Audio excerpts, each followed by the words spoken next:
Hello guys, welcome to the WTS channel.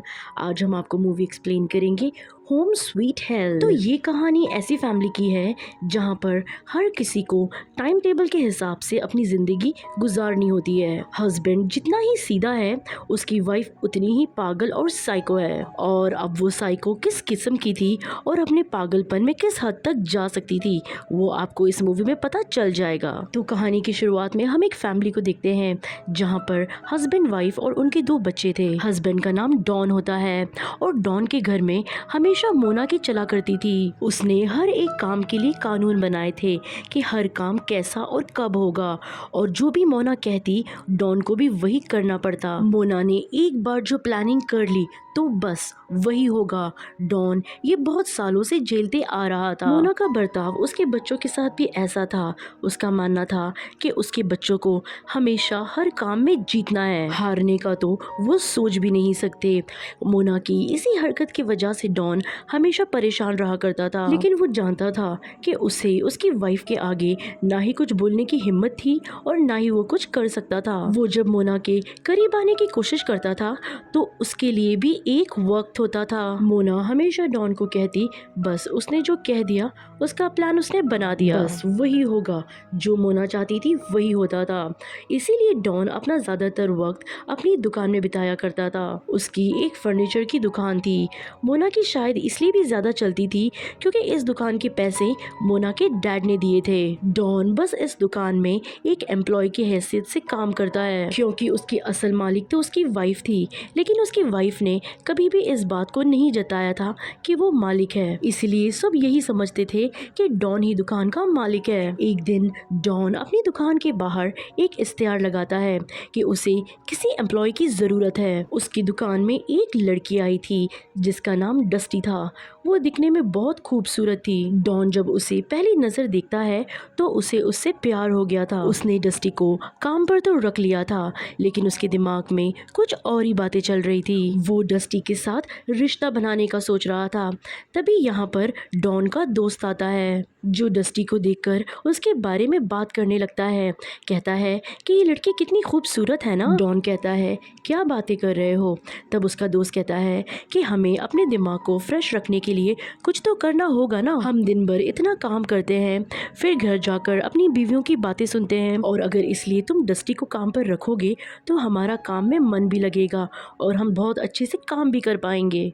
इसके बाद हम एक आदमी को देखते हैं जो किसी को मार रहा था। वो आदमी की टीवी पर डॉन का एक इंटरव्यू आता है। दरअसल ये आदमी एक गैंग का गुंडा होता है जो अमीर लोगों को पैसों के लिए लूटता है। और जब वो डॉन का इंटरव्यू देखता है तब वो अपने सारे आदमियों को डॉन के पीछे लगा देता है। वो डॉन और उसकी फैमिली का पीछा करते, लेकिन इस बात की डॉन को भनक भी नहीं थी। वो ऐसे ही अपनी फैमिली के साथ और दुकान पर वक्त गुजारता रहता था। डॉन को तो इस आदमी के बारे में कुछ भी पता नहीं था क्योंकि डॉन का इस बार ध्यान डस्टी पर लगा हुआ था। उसका डस्टी के साथ एक अलग ही रिश्ता बन जाता है और डस्टी भी इस बात को जान गई थी कि डॉन उसे पसंद करता है। और जब रात में घर पर मोना डॉन के करीब आने की कोशिश करती है, लेकिन डॉन उसे इग्नोर कर देता है क्योंकि वो डस्टी के साथ खुश रहने लगा था। हर चीज अब डॉन के मुताबिक हो रही थी। एक दिन जब डॉन के घर में पार्टी होती है तो उधर डस्टी भी आती है। वो एक बुरी खबर सुनाती है कि वो डॉन के बच्चे की माँ बनने वाली है। ये सुनकर डॉन के होश उड़ जाते हैं। वो डस्टी से कहता है कि प्लीज कुछ करो, कुछ ऐसा करो, ऑपरेशन करवा लो, ये सब खत्म कर दो। लेकिन डस्टी कहती है, नहीं, मैं इस बच्चे को रखने वाली हूँ। ये सुनकर डॉन को पता चल गया था कि आहिस्ता आहिस्ता उसकी परेशानी बहुत बढ़ने वाली है। उसके बाद डॉन अपने दोस्त के पास जाता है और उसे सब बताता है।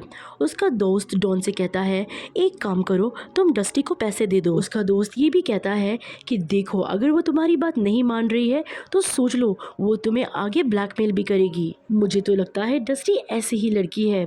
फिर हम डस्टी को देखते हैं जो किधर जा रही थी। वो किसी आदमी के पास जाती है और ये वही आदमी था जो कुछ देर पहले किसी को मार रहा था और जिसने डॉन का इंटरव्यू सुनकर आकर उसका पीछा भी किया था। तो यहाँ पर हमें साफ साफ पता चलता है कि डस्टी भी इस गैंग का हिस्सा थी। गैंग का लीडर हमेशा एक अमीर आदमी को टारगेट करता है और उस आदमी के पास वो डस्टी को भेज देता था और ये सब मिलकर ऐसे ही बेवकूफ़ बनाया करते थे और बहुत सारा पैसा लूटा करते थे।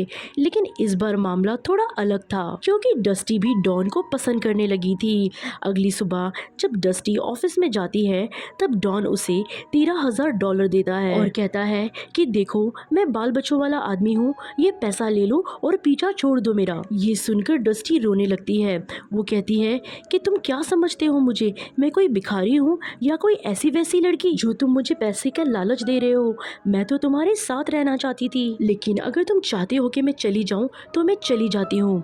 डस्टी वहाँ पर पैसों को लेकर चली जाती है और अब जब डस्टी गैंग के लीडर के पास जाती है तब उसे वो पैसा देती है, जिसे देखकर वो गैंग का लीडर बहुत गुस्सा हो गया था।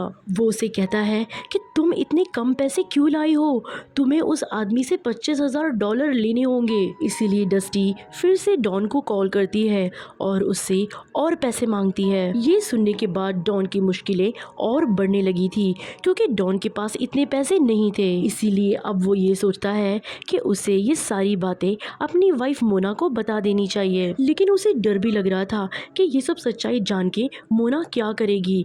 लेकिन फिर भी वो अपनी वाइफ को सारी बातें बता देता है। पहले तो वो ये बात सुनकर बड़े ही रिलैक्स और सुकून नजर आ रही थी। उसे देखकर ऐसे लग रहा था जैसे उसे किसी बात से फर्क ही ना पड़ा हो। ये देखकर डॉन को मोना से डर लग रहा था। खैर फिर वो बोल पड़ती है। वो डॉन से कहती है कि क्या अब भी तुम उस लड़की से प्यार करते हो? डॉन कहता है नहीं, बिल्कुल नहीं, मैं सिर्फ तुमसे प्यार करता हूँ और जिंदगी भर तुम्हारे और अपने बच्चों के साथ रहना चाहता हूँ। मोना डॉन को अब अपना असली रूप दिखाती है। वो उसे बहुत बातें सुनाती है और उसे कहती है कि ये मत भूलना कि आज तुम जो भी हो वो मेरी वजह से हो। फिर मोना कहती है ठीक है, मेरे पास एक आइडिया है, तुम उस लड़की को कॉल करो और उससे पूछो कि बोलो क्या चाहिए। तब डॉन डस्टी को कॉल करता है और पूछता है कि तुम्हें क्या चाहिए। डस्टी कहती है कि मुझे और $20,000 चाहिए। ये सुनकर डॉन ने फ़ोन को काट दिया था।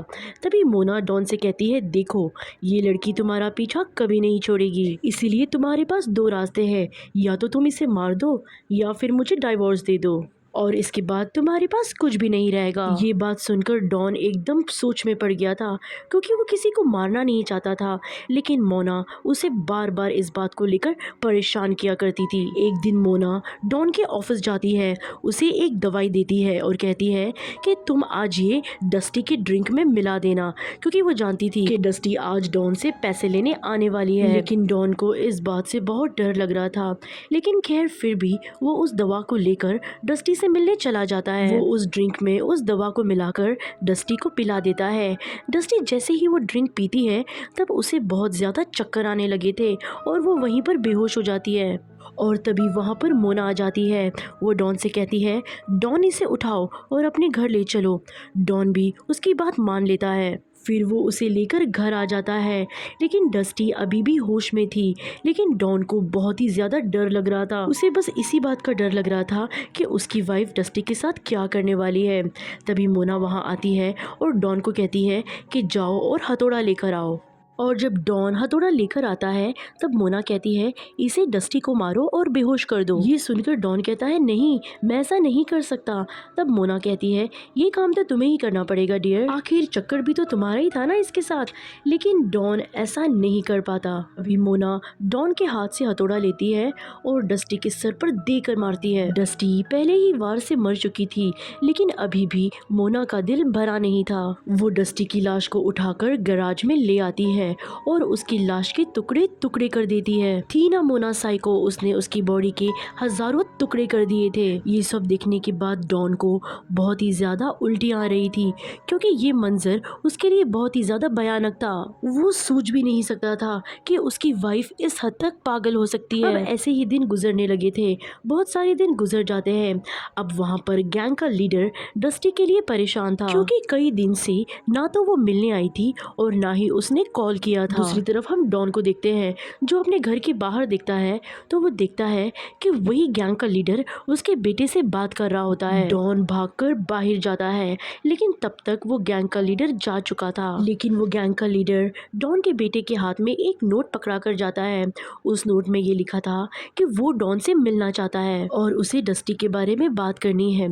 ये सब जानने के बाद डॉन भी बहुत ज्यादा डर चुका था, लेकिन वो जानता था कि उसे लास्ट में गैंग के लीडर से मिलना ही होगा। इसीलिए वो रात को क्लब में उस गैंग के लीडर से मिलने जाता है। गैंग का लीडर उसे डस्टी के बारे में पूछता है।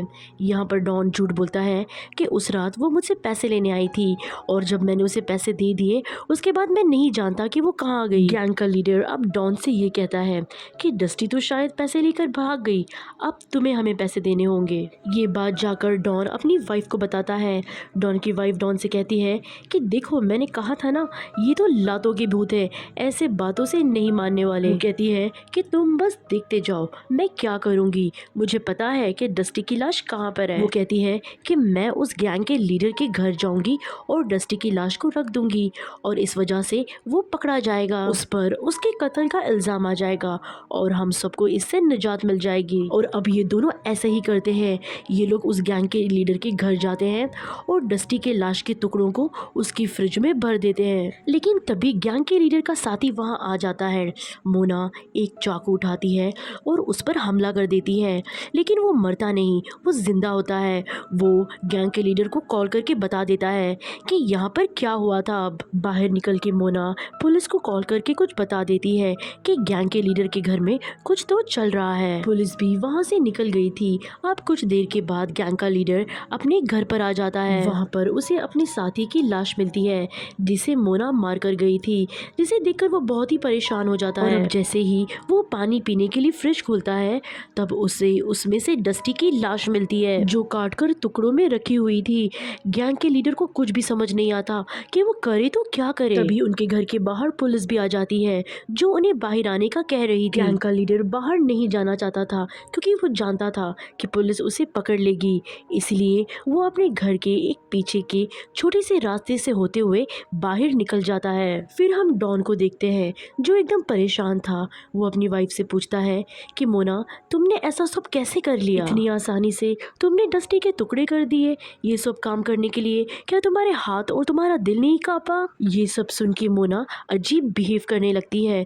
वो कहती है कि हाँ मैं ठीक हूँ, आइंदा मुझसे ये सवाल मत करना और अगर आगे तुम्हें कभी भी मुझसे ये सवाल किया तो मैं भी तुम्हारी वही हालत करूँगी जो मैंने डस्टी की थी। अब डॉन को समझ आ गया था कि वो कभी भी मोना को नहीं छोड़ सकता है और उसे अपनी पूरी जिंदगी अपनी इसी साइको बीवी के साथ गुजारनी होगी, क्योंकि डॉन समझ चुका था कि अगर उसने इसे छोड़ा तो ये भी मारा जाएगा। अगले दिन डॉन के घर पुलिस की गाड़ी आती है। पुलिस डॉन से कहता है कि हमने डस्टी के कातिलों को पकड़ लिया है। पुलिस ऑफिसर डॉन से बात कर ही रहा था कि तभी वहाँ पर मोना आती है जो एक कुत्ते को पकड़ कर लाती है जो उसके घर के अंदर चला गया था। मोना उस डॉग को लौटाते हुए उसके मालिक से कहती है कि अगर ये हमारे घर के अंदर वापस आया ना तो मैं इसके टुकड़े टुकड़े कर दूंगी। ये सुनकर सब हंसने लगे थे। एक दिन डॉन के बेटे की पार्टी थी, सब लोग बहुत मजे कर रहे थे। डॉन जब अपने किचन में जाकर फ्रिज को खोलकर देखता है तब वो देखता है कि उसके अंदर तो उसके पड़ोसी के कुत्ते की लाश पड़ी है। मोना ने उस डॉग को मार दिया था। इसका मतलब ये कि उस दिन वो कुछ झूठ नहीं बोल रही थी, उसने सच में उस डॉग के टुकड़े टुकड़े कर दिए। ये देखकर डॉन बहुत ही परेशान हो जाता है। बाहर पार्टी में एक गेम चल रही होती है जहाँ पर मोना का बेटा बार बार हार रहा होता है। अब जिस बच्चे से वो हार रहा था मोना उसके मॉम डैड की बहुत ही बेइज्जती करती है। ये सब खड़ा डॉन देख रहा था।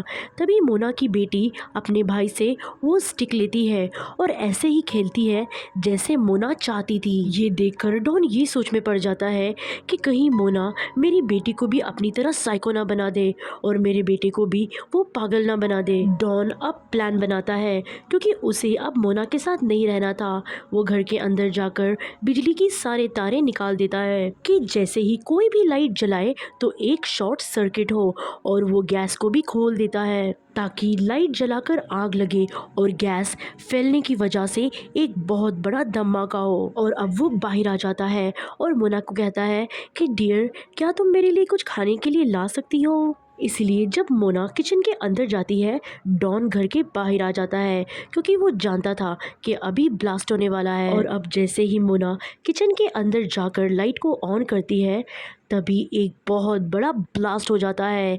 इस ब्लास्ट में मोना की मौत हो जाती है। मोना की मौत वैसे ही हुई थी जैसा कि डॉन ने सोची थी। अब कुछ वक्त गुजर जाता है। उसके बाद हम डॉन को देखते हैं जो अपने बच्चों के साथ एक आलीशान महल में हंसी खुशी अपनी जिंदगी गुजार रहा था। अभी वो पहले से ज्यादा अमीर हो गया था। उसे उसकी वाइफ के मरने के बाद इंश्योरेंस के पैसे भी मिले थे। डॉन बहुत खुश था क्योंकि अभी उसे किसी टाइम टेबल के साथ नहीं चलना पड़ता था और डॉन ने अपने बच्चों की जिंदगी को भी बहुत ही आसान कर दिया था। और अभी जब वो अपने बच्चों को लेकर गाड़ी में जा रहा था, तभी हम वहाँ पर गैंग के लीडर को देखते हैं जो अपनी बाइक में था और ये जान चुका था कि डस्टी को डॉन ने और उसकी वाइफ ने मिलकर मारा था। इसीलिए वो डॉन की गाड़ी का पीछा करता है और 2 गोलियां चलाता है। गोलियों की आवाज़ सुनकर ऐसा लग रहा था कि उसने डॉन का भी खात्मा कर दिया है। उसकी मौत हुई या नहीं हुई ये हमें मूवी में नहीं दिखाया जाता है। तो ये थी कहानी एक साइको वाइफ की जो हद से ज्यादा पागल थी। जो उसने डस्टी के साथ किया वो बिल्कुल भी ठीक नहीं किया, मगर डॉन ने भी मोना के साथ गलत किया, उसने उसे मार दिया। लेकिन क्या हुआ, वो भी अपनी जान से हाथ धो बैठा। इसलिए कहते हैं ना कि जैसा करोगे वैसा भरोगे। और इसी के साथ इस मूवी की कहानी खत्म हो जाती है। कहानी अच्छी लगे तो प्लीज़ लाइक, शेयर और कमेंट कीजिएगा। Thanks for watching.